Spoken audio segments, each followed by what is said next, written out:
बिस्मिल्लाहिर्रहमानिर्रहीम। एक सवाल हमारे सामने मौजूद है। एक साहब कहते हैं कि मेरी ज़िंदगी में परेशानियां इतनी ज़्यादा बढ़ चुकी हैं कि अब उन पर सब्र करना और उनका मुकाबला करना मेरे बस से बाहर होता चला जा रहा है। मेरे माली हालात दिन ब दिन कमज़ोर होते चले जा रहे हैं। मेरे जो लोगों के साथ ताल्लुकात हैं आहिस्ता आहिस्ता वो ताल्लुकात ख़त्म होते चले जा रहे हैं। मेरी गुर्बत की वजह से और मेरे मनसब के छिन जाने की वजह से लोग अब मेरे से दूर होते चले जा रहे हैं, मुझसे मिलना पसंद नहीं करते।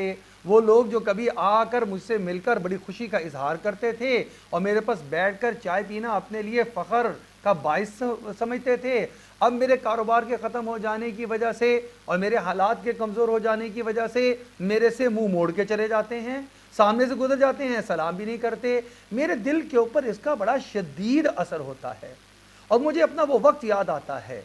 तो अब तो मैं ये तमन्ना करता हूँ कि मुझे मौत ही आ जाए। तो कभी कभी ये इतनी शिद्दत से होती है कि मैं नमाज के बाद भी दुआ मांग रहा होता हूँ। तो मेरे एक दोस्त ने जब मुझे दुआ मांगते सुना तो उसने कहा कि परेशानियों से घबराकर मौत की तमन्ना करना ये दुरुस्त नहीं है। तुम एक गलत काम कर रहे हो और गुनाह का काम कर रहे हो। अल्लाह से एक चीज़ मांग रहे हो और वो मांग भी गुनाह की चीज़ रहे हो, तो अल्लाह से डरो, ये काम ना करो। तो आप मुझे बताएं क्या वाकई ऐसी बात है? तो इसका जवाब समाअत फरमा लीजिए।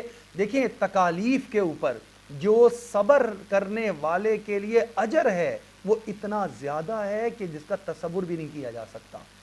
कुरान मजीद की वो आयत मुबारक हमें अपने सामने रखनी चाहिए। अऊज़ु बिल्लाहि मिनश शैतानिर रजीम वलनबलुवन्नकुम बिशैइन मिनल खौफि वल जू'i व नक़्सिम मिनल अमवालि वल अनफुसि वस्समरात वबश्शिरिस साबिरीन।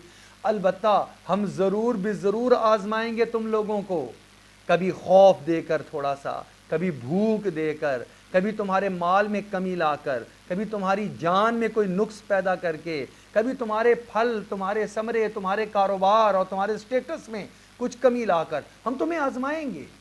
लेकिन अगला जुमला, आयत पूरी नहीं हुई, अल्लाह ने आखिर में वो फरमा दिया, वबश्शिरिस साबिरीन, सब्र करने वालों को बशारत दे दीजिए, सब्र करने वालों को बशारत दे दीजिए। और सब्र आएगा कैसे, वो अगला जुमला भी बता दिया। वो हैं जब उनको कोई मुसीबत पहुंचती है तो वो ये कहते हैं इन्ना लिल्लाहि व इन्ना इलैहि राजिऊन, हम सब अल्लाह का माल हैं और अल्लाह की तरफ ही लौट कर जाना है। मेरे पास जो पहले माल था, तिजारत थी, मनसब था, इज्जत थी, वो अल्लाह की देन थी, मेरी ज़ाती इस्तेहकाक नहीं था। अब अल्लाह ने जब तक चाहा मेरे पास रहा, जब चाहा मुझसे वापस ले लिया, तो परेशानी की बात क्या। अगर ये बात ज़हन में होगी तो फिर आपके लिए सब्र करना आसान हो जाएगा। फिर ये नहीं होगा कि ये मुझसे मिला नहीं, इसने मुझे मुंह नहीं लगाया, इसने मुझे सलाम नहीं किया, ये मुझसे अब मिलने नहीं आता, मेरी खुशी गमी में मुझे पूछता नहीं है। ये दिल से ख्यालात निकल जाएंगे। और अगला जुमला सुन लीजिए, जो सब्र करने वाले हैं उनके लिए एक और अजर क्या है, उलाइका अलैहिम सलवातुम मिन रब्बिहिम व रहमा, वो लोग हैं जिन पर अल्लाह की रहमतें बरसती हैं और अल्लाह की तरफ से बेतहाशा बरकतें इन पर नाजिल होती हैं। तो चुनाचे आप अपने इन हालात पर ज़रा सब्र तो करके देखें, जम कर देखें और अपनी मेहनत दोबारा से जारी रखें।